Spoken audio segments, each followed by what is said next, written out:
Hi, welcome to another episode of Hot Takes. Now, I'm going to have to be exceedingly careful in the language I use in this video.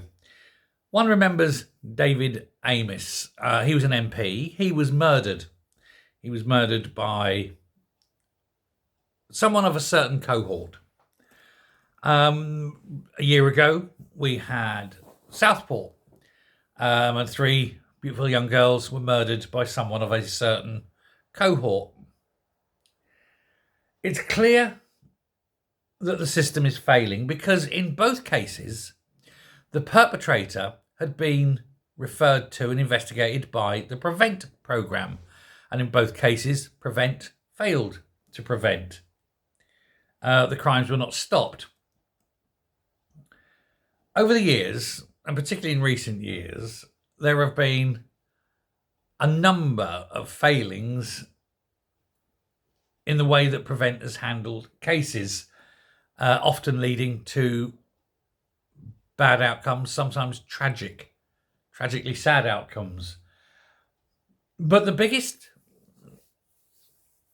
problem, the biggest fear we have in this country today is Islamist extremism. Now, if you go to the Islamic world, if you go to, say, Saudi Arabia, or Qatar and so forth, they don't have problems with Islamist extremism.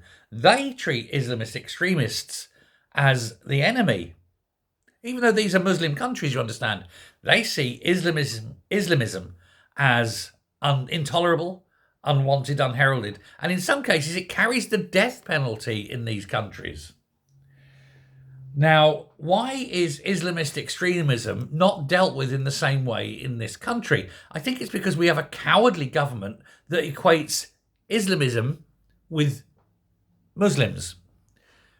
Muslims are just people who follow a faith. Islamist extremism is a culture of hate. It's not a religion. It's a political culture of hate. But our government seems to think if you pick on Islamist extremism, you're going to go, oh no, we're alienating the Muslim community. Half the time, the Muslim community want these bastards away, right?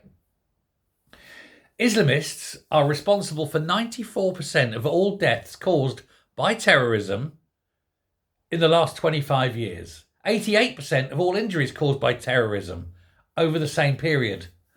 Last year, Islamists accounted for 80% of the police's counter-terror caseload and 75% of MI5s and 63% of terrorists in custody. And yet the governments constantly go, oh, but look, far-right terrorism, far-right terrorism. Don't look at Islamism, far-right terrorism. They keep trying to draw your attention away from the facts, but they are the facts.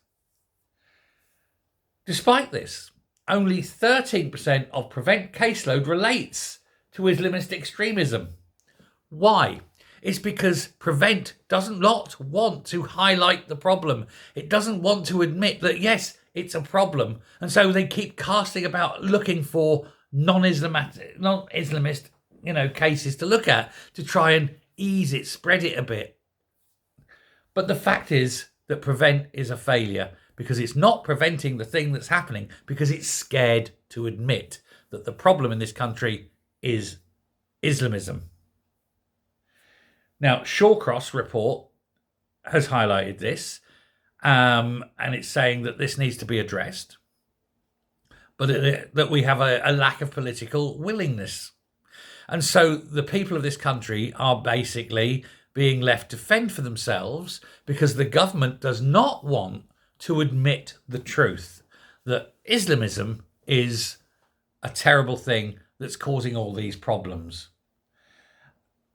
We must combat these people. They have this fascination of killing. They do not judge lives the same way we do. They do not judge anything the same way we do. They are fanatical, they are extremist, and they are dangerous. And it would be absolutely brilliant if our government acknowledged this and set up a task force to end the problem. Now, 20 years ago, we had the 7/7 bombings. A year ago, we had the murders of those three children. In 20 years, nothing has been learned. And still, the government are not acting on this. It is entirely down to the government. It is the government that must confront this head on, in the same way that the Saudi government does, that the Qatari government does, that the United Arab Emirates do, and so forth. End the extremism. Grab it. Grab the nettle. And admit that there is no connection between Islamism and Muslims. Most Muslims don't want Islamism because they know that they are the ones. Just look at, for example, Iraq, where you have an Islamic extremist government, and the people are now fighting back against that because the Iranian people don't want these Islamists ruling them anymore. They've had enough. Grow a pair of balls and face the problem. The real problem, and the facts are there, is that Islamism is a terrorism that shouldn't exist in the West. And the fact that it does is down to governments letting it. Thank you very much. Bye.